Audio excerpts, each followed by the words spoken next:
বছরে আমরা আমাদের জায়গা থেকে কথা বলতে পারিনি। বিজয় দিবস ছিল আওয়ামী লীগের বিজয় দিবস। বাংলাদেশে যত দিবসই হোক না কেন গান বাজতো দুইটা, আপনারা সবাই সেই গান জানেন। বিজয় দিবস, স্বাধীনতা, সংবিধান, রাষ্ট্র, এটা কোনোদিন কোনো দলের হতে পারে না, এটা কোনোদিন একজন ব্যক্তির হতে পারে না, এটা কোনোদিন একটি পরিবারের হতে পারে না।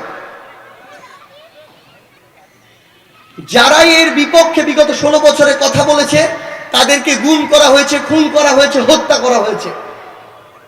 এমনকি নিজের দলেরও কেউ যদি সাহস নিয়ে কোনো একটি কথা বলার চেষ্টা করেছে তাদেরকেও দেশ থেকে বিতাড়িত করা হয়েছে। গত 15ই ডিসেম্বর গুম কমিশনের একটা রিপোর্ট এসেছে। রিপোর্টে দেখা গিয়েছে অসংখ্য তথ্যের মধ্যে কয়েকটি হচ্ছে এরকম যে যারা খুনি হাসিনার এই রেজিমের বিরোধিতা করেছে তাদেরকে প্রথমে টর্চার করে খুন করা হয়েছে, তারপরে রেল লাইনে যখন ট্রেন আসবে, ট্রেন আসার পূর্বে নির্জন জায়গায় রেলের লাইনের উপরে তার বডি দেওয়া হয়েছে, তার বডি ছিন্ন বিচ্ছিন্ন হয়েছে, পরবর্তীতে সেটিকে রেলের দুর্ঘটনা হিসেবে দেখানো হয়েছে।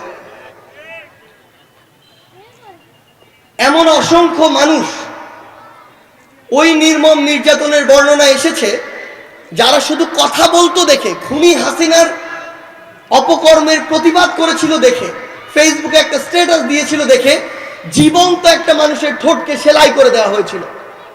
এই এভিডেন্স গুলো সব আপনাদের সামনে ধীরে ধীরে আসবে। আমরা শুধু আমাদের জায়গা থেকে আপনাদেরকে একটি কথাই বলে যাই, খুনি হাসিনা যা করেছে তার নির্মম পরিণতি কার হয়েছে, এর চেয়ে লজ্জাজনক বিদায় বাংলাদেশের ইতিহাসে এর আগে কোনোদিন কোনো প্রধানমন্ত্রী হয়নি।